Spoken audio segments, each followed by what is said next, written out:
तो देखिए जब हो गई अब एक पानी डाल दिए सिंजे खातिर।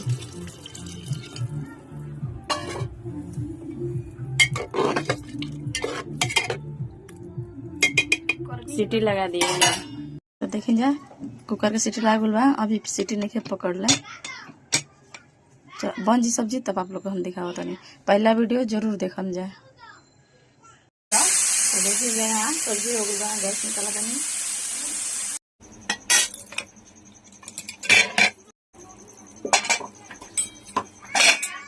तो देखिए हमार सब्जी देख के आप लोग के कैसन लागल बताएंगे। और हम लहसुन देखिए हम डाल ले बनी, अपना अपना पसंद, आपके पसंद हो तो लहसुन डालम चाहे मत डालम। सब्जी कैसन लागल देख के।